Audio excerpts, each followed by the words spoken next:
All right, check, 1, 2, 1, 3, check. All right, we are live. So welcome back to Dapp University. So we had a little hiccup getting started this morning. So we are live now. So if you're wondering like, hey, did we miss the live this morning? No, we are here. Just getting started a little behind schedule today. So today we got a lot to talk about. So we're going to talk first and foremost about how Web3 is blowing up and another major project that's entering into the space from a social media giant. We're seeing this as a common trend across the board. We're going to look at some of the crypto markets, kind of see what's going on there, give you some of my thoughts and opinions on that. Look at a lot of the other news updates that have happened in our space since this live stream that we do every day on this channel. Well, sorry, 5 days a week, Monday through Friday on this channel. Just subscribe, turn notifications down below. You'll find out about those whenever we go live. With the one quick exception, this week will be a short week, so I will not be doing a live stream on Thanksgiving Day or the day after. Okay, so Thursday or Friday this week, no live stream. Sorry, all that out of the way. If you're new around here, hey, I'm Gregory, and on this channel, I turn you into a blockchain master. So if that's something that you're interested in, then smash that like button down below for the YouTube algorithm and subscribe to this channel. And if you want to learn how to master blockchain step by step, start to finish, then head on over to dappuniversity.com/bootcamp to get started today. Last but not least, I think I'm saying these videos not be financial advice, and there's lots of scammers down in the comment section below. Just ignore them, like I'm never going to give you my phone number or ask you to invest with me. That's absolutely crazy. So, we got people jumping in the chat here, despite our stream being a little bit late this morning. So we got Automatic Beats, Francis Dunn, Lee, Mo, Anthony, ENIAC, hope I'm saying that right, Aldrin, Lorenzo, Norman, Pranjal, welcome. All right. So let's go ahead and jump into this. Let's talk about the major, Web 3.0 explosion that's at hand, all right? And how so many new projects are entering this space. Everybody wants a slice of this pie, especially people who have built, massive Web 2.0 empires. Realize that Web 3.0 cannot be ignored, and some people have even bet the entire future of their companies on this. So one great example is, Facebook transitioning to Meta. That's not the focus of what we're going to talk about here in a minute, but that's just one example I want to start with, is basically everybody sees this massive potential for a revolution on how we can do things on the internet with Web 3.0, powered by blockchains, Internet of Value, things where we reinvent the business model of the internet to create community-oriented wins versus very extractive, Web 2.0 overlord models, right?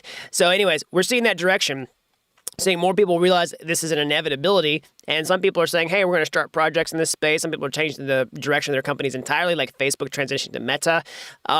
We've seen Twitter start to roll out Web 3.0 based features, with NFT verification, wallet verification, Bitcoin payments inside their platform, working on those at least.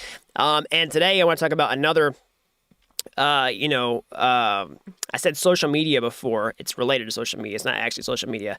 I sort of misspoke in that regard. I wasn't trying to be misleading, but let's take a look at what we're talking about here. So this is Square unveils white paper for decentralized protocol that lets you exchange Bitcoin, fiat, and more. So this is somewhat linked to social media because Jack Dorsey, okay? So Jack Dorsey is the CEO of Twitter and Square, all right? So basically Square is the payment company.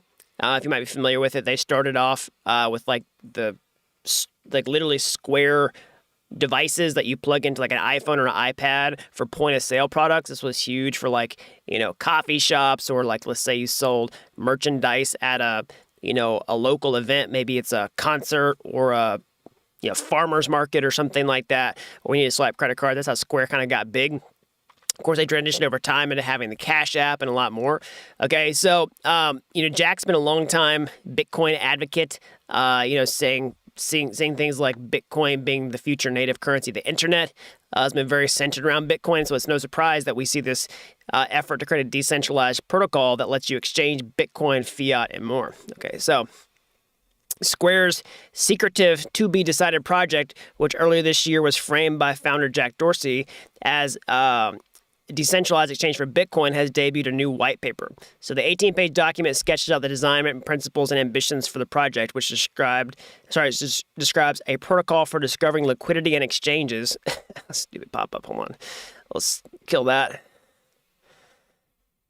All right, for liquidity and exchange, exchanging assets such as Bitcoin, fiat money, and real-world goods when the existence of social trust is untraceable element of managing transaction risk. Okay, so dubbed the TBDEX protocol, the protocol facilitates decentralized networks of exchange between assets by providing a framework for establishing social trust, utilizing decentralized identity, all right, and verifiable credentials to establish the provenance of identity in the real world. So that's another big layer to this is identity. So, we're just scratching the surface about what this could possibly mean. Okay. I'm going to put a link to this down in the description below if you want to actually go through the white paper. But the big thing that I want to, pull away from this is exactly what I was talking about at the beginning of this stream, which is everybody wants a slice of this. Okay. Everybody's saying, like, how can we find our unique way that we can contribute and build in this space? Everybody's looking at what their edge. Facebook is saying their edge is to pivot from a social company to a metaverse company. Twitter's, in the very least, talking about how we can take our existing platform and make it more Web3 compatible. And then Square, of course, being in the payments world and the exchange of currencies world, is saying this way to create some sort of decentralized protocol where you could trade Bitcoin, fiat, all that type of stuff. Because I think one thing missing in this space is the ability to do this in a somewhat decentralized way compared to, centralized identity, handing your ID over to a centralized exchange, buying it, storing it on their servers, storing your balance on their servers, and then withdrawing. So I think it's a huge project. That's point number one. Point number two is that everybody is trying to rush into Web3, and it's absolutely blowing up. So let me know what y'all think down in the comment section below.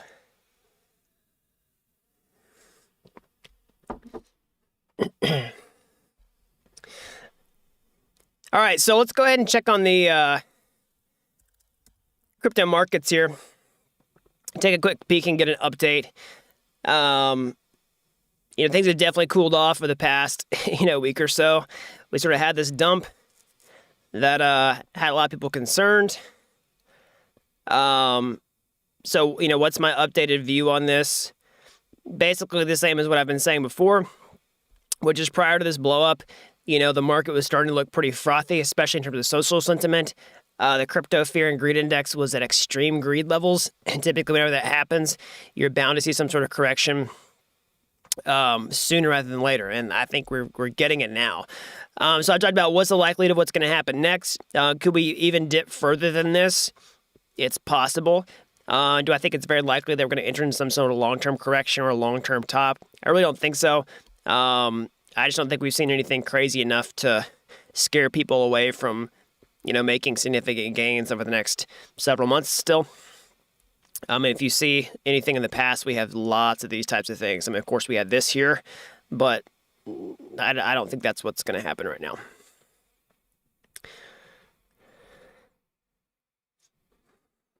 And I'm using Bitcoin and these major cryptocurrencies as sort of an index for the overall crypto markets and the general direction that they're headed. Now, so could some coins, like farther down the market cap list, suffer significantly, of course, because they're not always as correlated with what's going on with the overall crypto markets in terms of the upside, right? If the entire crypto market's moving up, there's plenty of coins from 2017, 2018 that are dead in the water that are never going to recover.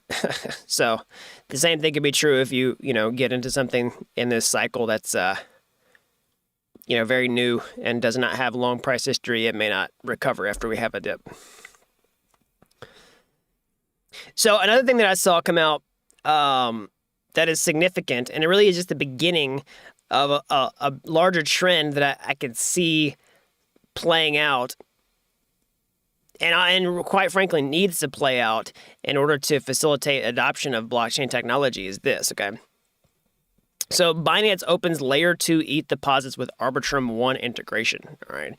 So now, what is this? So basically, Binance is a centralized cryptocurrency exchange. It's just a website. It's very Web 2.0 where you can, just sign up, give them your ID, and buy cryptocurrency on multiple different blockchains on their website, and you can withdraw it to your own wallet. You can exchange it on the website, all that type of stuff.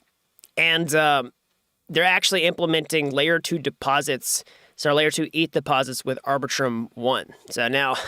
This does just say deposits. I don't know if it actually means withdrawals. Let's just see if it actually mentions withdrawals.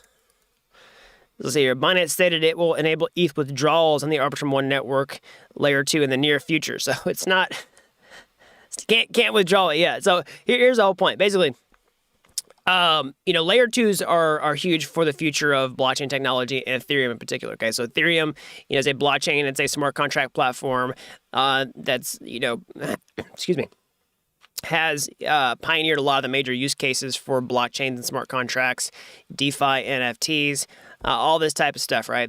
And people constantly complain that Ethereum is too slow, too expensive to use. It wasn't always that way. It's starting to become that way because of high demand for Ethereum, network utilization, and also just the price of Ether going up. And those are quite linked, in my opinion. So anyways, the answer to that is layer 2 scaling solutions, right? So basically this is creating a second layer on top of Ethereum where you could do a lot of the transactions, and then the result of those transactions is settled back on the main Ethereum chain. So basically the problem with layer 2s is you have to bridge over in a lot of cases where, like, if you're on Ethereum, you have to just like move your funds over through this like kind of somewhat centralized bridge, okay? And so what I've talked about for a long time is basically exchanges actually getting into this, where if you have, a token on Ethereum, like a ERC20 token, like a Uniswap token, or actual Ether, the native currency of the Ethereum blockchain itself, that you should be able to withdraw those funds directly onto a layer 2 from that exchange, okay? So I think it's just a matter of time until this kind of happens. I think there's a couple of barriers. One is just finding out which layer 2s are actually starting to gain a lot of traction, and the other is just exchange demand for doing this. Now, we started to see some exchanges start to support these types of things, and now Binance is one of the biggest exchanges in the world, and they're starting to support layer 2 deposits. Now, keyword is deposits, so that's good for Binance because you can send funds.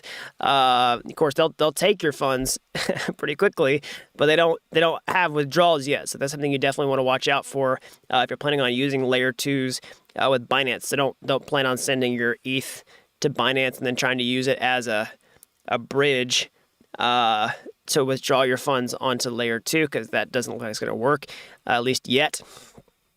So anyways, but this is still a step in the right direction, and Binance is a huge exchange. I've started to see other, exchanges support layer 2s like ZK Sync as they ramp up their integration, smaller exchanges for sure. But in the future, it'd be great to have all the major ones like, Binance, Coinbase, et cetera, start to support, the top 2, 3, 4, 5 Ethereum layer 2s, just to really help support this effort long term, because it's going to make it so much easier for people to use Ethereum in a cost-effective way.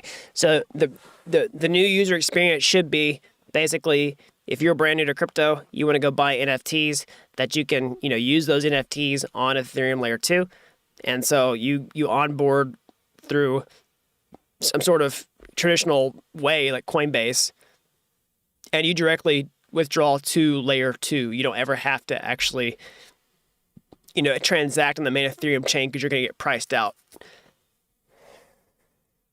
If you don't want to. If you want to, if you're a larger player and you don't want to use a layer 2 and you want to stay on the main Ethereum chain, then you can do that.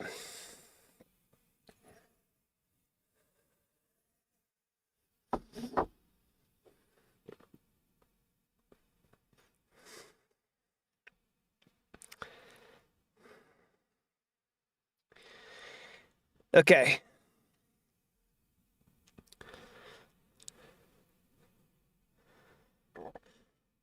So one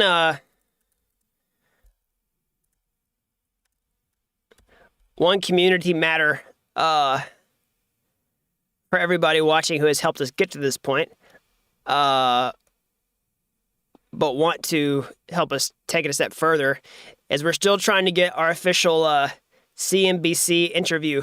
Okay, so I put this tweet on my Twitter. Basically, last week somebody in one of the live streams brought to my attention that our videos were featured on CNBC. At least, just as seen on CNBC. It was like a quick flash. Several of the thumbnails from the videos popped up when they were talking about universities adding courses amid crypto boom. So I put out a retweet basically saying that hey, we want to do official follow-up interviews because they're clearly interested in this topic. And, we can go in there and sort of set their records straight and talk about what's going on with blockchain, talk about education, talk about all this stuff. So go check out this tweet on my Twitter. If you know anybody who can help make that happen at CNBC, or if you're watching and you have a connection at CNBC, reach out. Easiest way to do it is reply to this tweet. Or you can just retweet this and hopefully we can find somebody to make that happen.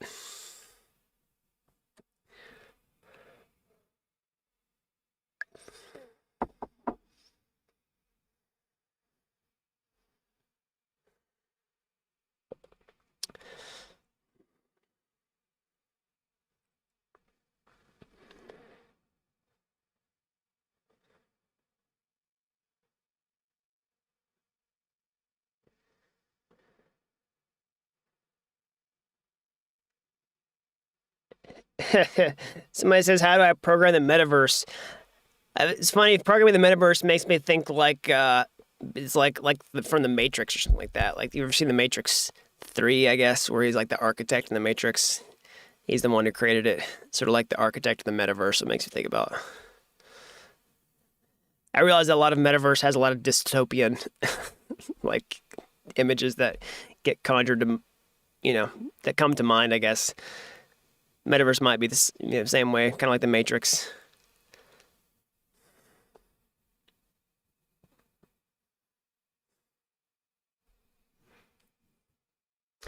Somebody says, will ETH 2.0 affect the miners in 2022? So that's a great question. So let's actually do a little bit of update on the ETH roadmap and take a look, because this is a really common question. Let's just do here. So basically, let's just do a quick recap. So right now, a lot of people watching this, if you've been watching the videos for a long time, you'll understand this, but even, going over the information again is good for reinforcing, but there's a lot of new people who just don't understand this at all. So I always like to repeat it because, it's better just to assume that everybody's starting from somewhere. There's going to be plenty of people out there who still need to grasp the basics. So basically, Ethereum right now, if you're using it today, whether, if you're just like holding ETH in your wallet, you're sending it around, or you buying an NFT, trading on a DEX like Uniswap, you're using Ethereum 1.0. Like, if you have a MetaMask wallet, you're doing anything with ETH, you're doing ETH 1.0. Okay, so we are transitioning to ETH 2.0, which is the new and improved version of Ethereum. It's going to have proof of stake. Okay, whereas ETH right now has proof of work. It does mining. ETH 2.0 does validating, and so we have miners now, and we have validators later who stake their ETH to help verify transactions on the blockchain. So somebody's here saying right now, like, what's going to happen with ETH 2.0 in 2022? What's going to happen to miners? Well, we don't really have miners in ETH 2.0. Basically, we have validators. That's what they're there for. You have to hold ETH. That can actually help the value of ETH long term, because the amount of ETH that's staking the network isn't going to get sold. So a lot of people doing mining right now, they're just selling ETH. They're just dumping it to pay for their mining rigs or just profitability. Doesn't make them bad people. Just, it's what you do if you mine ETH in many cases. So with staking, it's different. You want to hold ETH because you want to get that passive income reward, and the amount of ETH getting staked is basically, kind of just going to sit, on the network. So right now, ETH 2.0 is kind of live in terms of, like, we have a beacon chain that's being built separately where you can go stake your ETH right now, because you might see it all over the place, like, hey, stake your ETH. But in order to do it for real, you basically have to migrate over to that network. You're not going to really do anything on that blockchain other than just park your ETH and stake it. You can't, like, go trade NFTs yet, or, like, trade on a DEX yet, because it hasn't been merged back into ETH 1.0. If you go do that and you stake your ETH, like, you can't get it back until that merge happens. So it's locked up for a long time. And then in 2022, the goal is basically, well, I'd say the goal, and with very high degree of confidence in 2022, ETH 2.0 beacon chain is going to get merged back into ETH 1.0. Staking goes live, and now we have a proof of stake Ethereum that's, like, basically done most of the ETH 2.0 roadmap. The last remaining parts will be sharding. Sharding with a D. And the other aspect of this is going to be layer 2 adoption, which will be a part of ETH 2.0 ecosystem long term.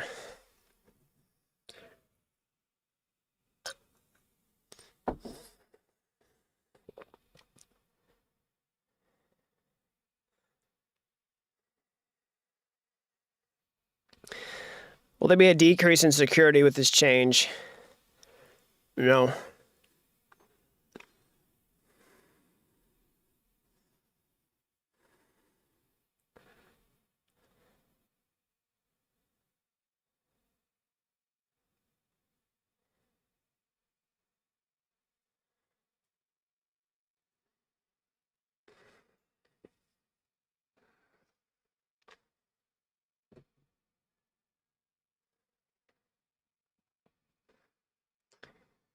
Somebody says, well, it's reduced gas fees. So that's a really common question.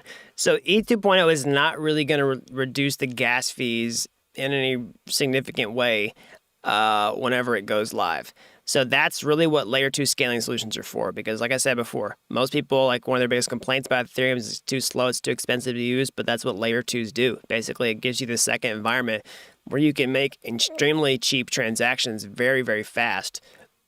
And you still get to leverage the decentralization and security of Ethereum. Well, not as much decentralization as the base layer Ethereum, but you get to leverage the security of the Ethereum network, okay?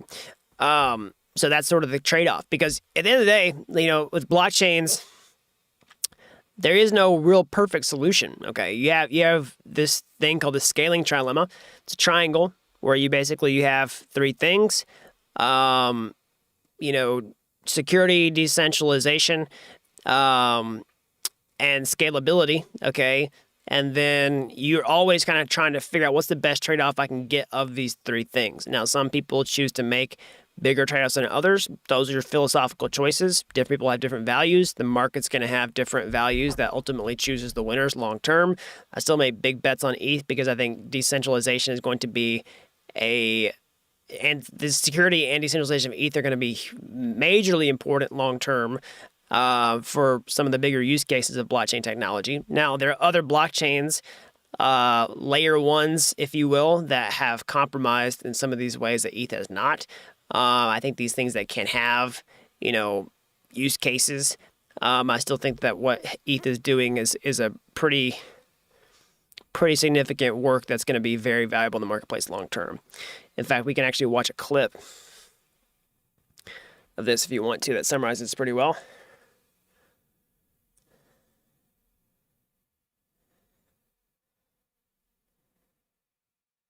This came up on Bloomberg Technology the other day. I thought was pretty good summary of this type of thing. So this is from Joseph Lubin, Ethereum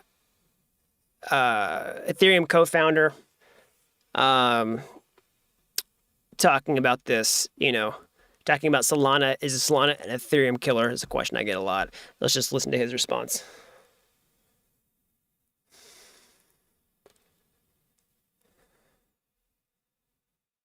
Much meantime, before we get there, is being made of the competition between Ethereum and Solana. Some going as far as to say Solana is an ETH killer, that it's going to take the developers and the users away. How do you respond to that?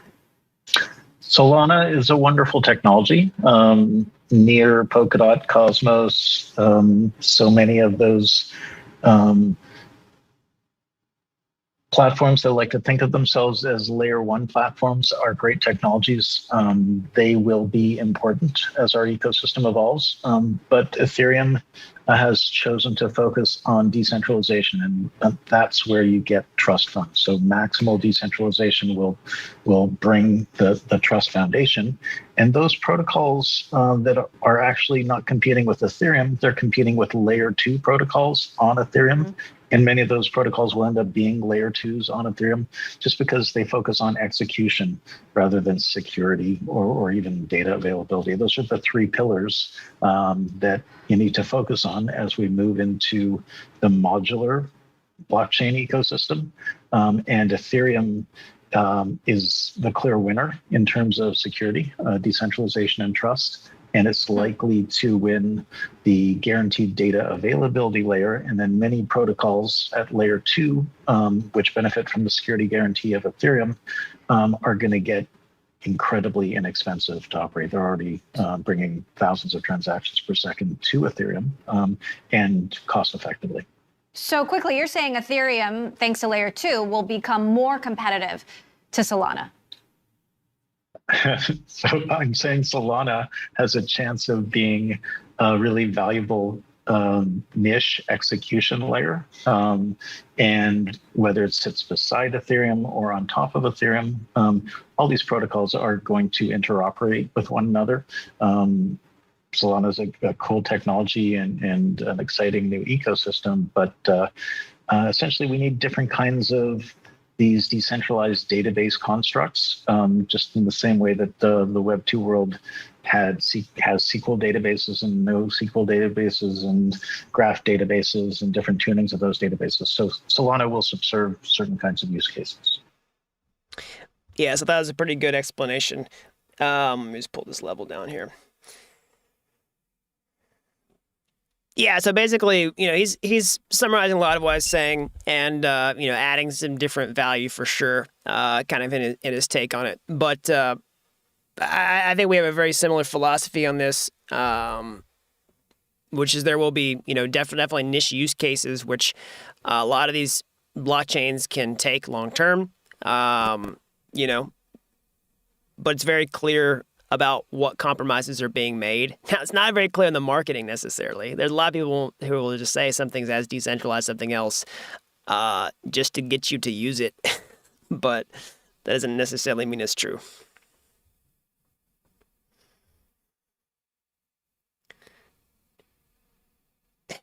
Somebody says, just move to Solana and stop crying. Thank you. Thank you for adding value to this conversation.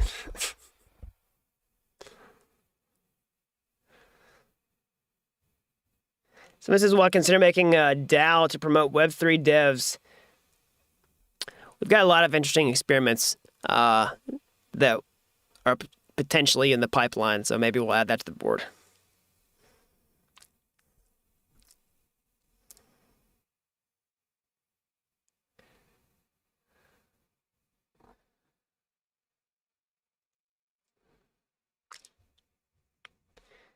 Suppose can we buy ETH2 now on Beacon? What's the price? So ETH and ETH2 is all the same currency. So whenever you merge over to ETH2, it's gonna transition.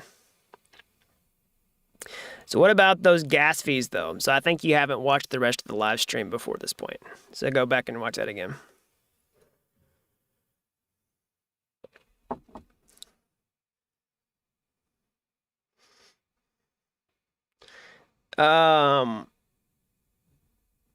Let's see here.